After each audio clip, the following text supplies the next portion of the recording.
ऐसे पदार्थ जिनके ऑक्सीकरण के पश्चात जीवधारियों को ऊर्जा प्राप्त होता है कहे जाते हैं, उन्हें क्या कहा जाता है? फूड कहा जाता है। क्यों? फूड से यानी खाद्य से ही आपको एनर्जी मिलती है। जीवों द्वारा ऊर्जा का प्रवाह होता है एक दिशी यूनिडायरेक्शनल होता है, एक दिशा से ही जाता है, यानी कि रिटर्निंग फेज इसमें नहीं है, बाई डायरेक्शनल नहीं है। आहार श्रृंखला का निर्माण करते हैं कौन? घास, बकरी तथा मानव, तीनों निर्माण करते हैं।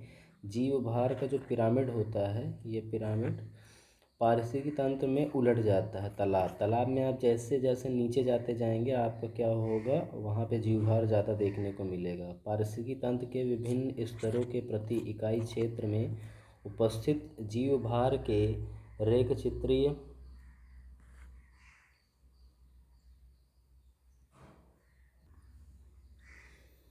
जीव भार का पिरामिड। स्थलीय पारिस्थितिकी तंत्र में जीव भार का पिरामिड होता है क्या? सीधा होता है, ओके, अपराइट होता है। जैसे जैसे ऊपर जाते जाएंगे कम होता जाएगा। पारिस्थितिकी तंत्र में डीडीटी का समावेश होने के बाद किस एक जीव में उसका संभवतः अधिकतम सांद्रण प्रदर्शित होता है? डीडीटी क्या है? एक कीटनाशक है, दवा, और उसका सबसे ज़्यादा सांद्रण देखने को मिल रहा है सांप, क्योंकि सांप जिन जीवों को सबसे ज़्यादा खाता है उनके अंदर इसका क्या है? सबसे ज़्यादा एक्यूमुलेशन है, वहाँ पर इकट्ठा हुए। जब कुछ प्रदूषक आहार श्रृंखला के साथ सांद्रता में बढ़ते जाते हैं और ऊतकों में जमा हो जाते हैं तो इस घटना को कहते हैं जैविक आवर्धन, यानी बायोमैग्निफिकेशन इसे कहा जाता है। डीडीटी जैसे प्रदूषक होते हैं क्या? जैव अनिम्नीयकरण, जिन्हें क्या बोला जाता है? नॉन बायोडिग्रेडेबल कहा जाता है। पारिस्थितिकी मित्र नहीं है कौन? यूकेलिप्टिस।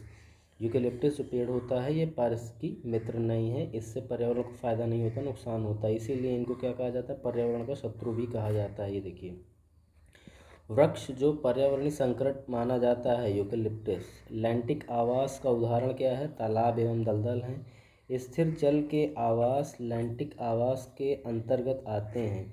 इनके उदाहरण कौन है? आर्द्रभूमि, तालाब, झील और जलाशय।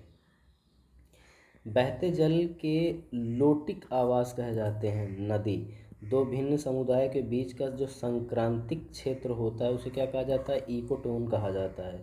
सर्वाधिक स्थायी पारिस्थितिकी तंत्र है महासागर। सबसे स्थायी पारिस्थितिकी तंत्र है समुद्रीय, ठीक है, समुद्र जो है।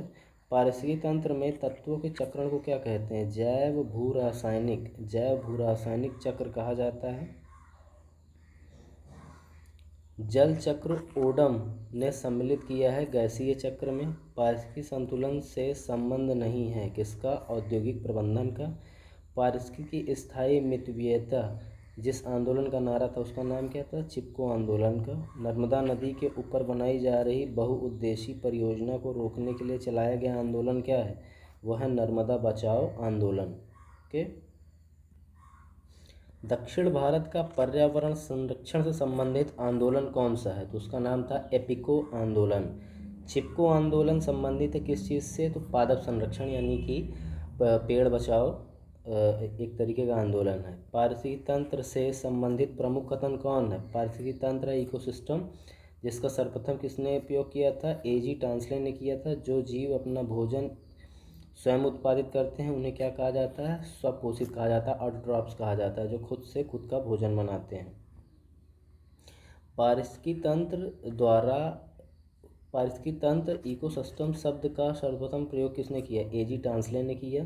देखिए यहाँ पर कई क्वेश्चंस रिपीट भी होंगे और उसका रिपीट होने का आपको नुकसान नहीं, फ़ायदा होगा। ओके। सूक्ष्म जीव जो मृत पौधों, जंतुओं और अन्य जैविक पदार्थों को सड़ा गला कर वियोजित करते हैं उन्हें क्या कहा जाता है? उन्हें डीकम्पोजर्स कहा जाता है, ओके, वियोजक कहा जाता है।